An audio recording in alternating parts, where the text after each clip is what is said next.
Hello అండి, welcome to tasty tries by Santu. ఈరోజు వీడియోలో గుత్తి వంకాయ మసాలా కర్రీని ఎలా ఈజీగా తయారు చేసుకోవాలో చూసేద్దాం.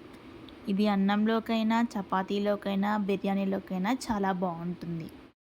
దీనికోసం ముందుగా ఇలాంటి వంకాయలను తీసుకొని నీటిలో శుభ్రంగా కడిగి పక్కన పెట్టుకోవాలి. తరువాత ఒక్కొక్క వంకాయని తీసుకొని మధ్యలో 4 ఘాట్లు పెట్టుకొని పుచ్చులేమీ లేకుండా చూసుకోవాలి. ఇలా అన్ని వంకాయలకి ఘాట్లు పెట్టుకున్న తర్వాత దీనిని నీటిలో వేసి అందులో 1/2 టీ స్పూన్ వరకు ఉప్పు వేసుకొని ఒకసారి మిక్స్ చేసుకొని పక్కన పెట్టుకోవాలి. ఇలా ఉప్పు వేయడం వల్ల వంకాయలు నల్లగా అవ్వకుండా ఉంటాయి.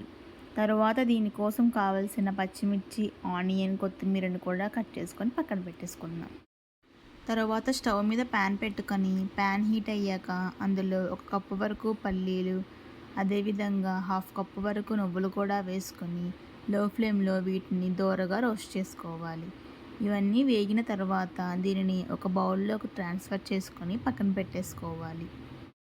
తరువాత అదే ప్యాన్లో 2 టీ స్పూన్ల వరకు గసగసాలు, 2 టీ స్పూన్ల వరకు ధనియాలు, అదేవిధంగా 4 లవంగాలు మరియు 1/2 టీ స్పూన్ వరకు జీలకర్ర కూడా వేసుకొని ఇవన్నీ లో ఫ్లేమ్లో దోరగా వేయించుకోవాలి.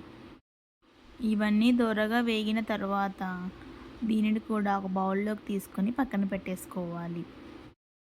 మరలా అదే ప్యాన్లో 5-6 టేబుల్ స్పూన్ల వరకు ఆయిల్ని వేసుకొని ఆయిల్ హీట్ అయిన తర్వాత మనం ముందుగా శుభ్రం చేసుకున్న వంకాయలను నీట్గా తుడిచి ఫ్యాన్ గార్లో ఆరబెట్టిన తర్వాత ఇలా ఆయిల్లో వేసుకొని ఫ్రై చేసుకోవాలి. ఇలా వంకాయలన్నిటిని 2 వైపులా వేయించుకొని ఒకసారి మూత పెట్టుకొని 5 నిమిషాల వరకు ఉడికించుకోవాలి. 5 నిమిషాల తర్వాత ఇలా వంకాయలు వేగిపోయి ఉంటాయి. అప్పుడు వీటిని తీసుకొని ఒక బౌల్లోకి ట్రాన్స్ఫర్ చేసుకొని పక్కన పెట్టేసుకోవాలి. ఇవన్నీ వేగిన తర్వాత మనం ముందుగా వేయించి పెట్టుకున్న దినుసులన్నింటినీ చల్లారాక ఒక మిక్సీ జార్లోకి తీసుకోవాలి. ఇవన్నీ వేసుకున్న తరువాత 4-5 వెల్లుల్లి రెబ్బలు, 1/2 టీ స్పూన్ వరకు ఉప్పు, 1 టీ స్పూన్ వరకు కారం, 1 టీ స్పూన్ వరకు కొబ్బరి పొడిని కూడా వేసుకోవాలి. అదేవిధంగా 1 టమాటాను 4 పెద్ద ముక్కలుగా చేసుకొని వేసుకోండి. ఇవన్నిటిని మెత్తటి పేస్టుగా గ్రైండ్ చేసుకొని పక్కన పెట్టేసుకోవాలి.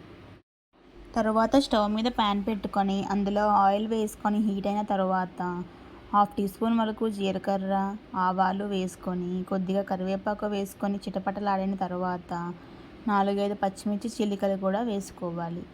ఇవి కొద్దిగా వేగిన తర్వాత ఒక పెద్ద సైజు ఉల్లిగడ్డను చిన్న చిన్న ముక్కలుగా చేసుకొని వేసుకోవాలి. ఈ ఉల్లిపాయలు మరియు పచ్చిమిర్చి దోరగా వేగిన తర్వాత 1/2 టీ స్పూన్ వరకు అల్లం వెల్లుల్లి పేస్ట్ని వేసుకోండి. ఈ అల్లం వెల్లుల్లి పేస్ట్ నుంచి పచ్చివాసన పోయిన తర్వాత ఇందులో 1/2 టీ స్పూన్ వరకు పసుపు వేసుకోండి.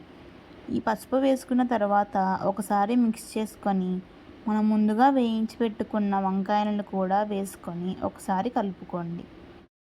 ఈ వంకాయలు విరిగిపోకుండా జాగ్రత్తగా 2 వైపులా ఉడికించుకున్న తరువాత మనం ముందుగా గ్రైండ్ చేసి పెట్టుకున్న మసాలా పేస్ట్ని కూడా వేసుకొని వంకాయ ముక్కలకు బాగా పట్టే విధంగా కలుపుకోవాలి.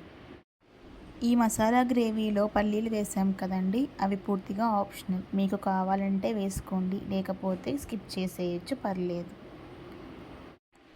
ఈ వంకాయ ముక్కలకు మసాలా పేస్ట్ బాగా పట్టిన తర్వాత దీని మీద మూత పెట్టుకొని ఒక 5 నిమిషాలు ఆయిల్ పైకి సపరేట్ అయ్యేంత వరకు ఉడికించుకోవాలి.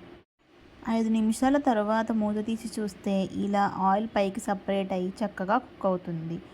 అప్పుడు దీన్ని ఒక 2 మినిట్స్ తర్వాత కొద్దిగా కొత్తిమీర చల్లుకొని 2 నిమిషాలు లో ఫ్లేమ్లో ఉంచుకొని దింపేస్తే ఎంతో టేస్టీ అయిన గుత్తి వంకాయ మసాలా కర్రీ రెడీ. ఇది చపాతీలోకైనా, రైస్లోకైనా, బిర్యానీలోకైనా చాలా బాగుంటుంది. మీరు కూడా ట్రై చేసి ఎలా ఉందో కామెంట్ బాక్స్లో చెప్పండి. Thank you for watching. Please subscribe to my channel.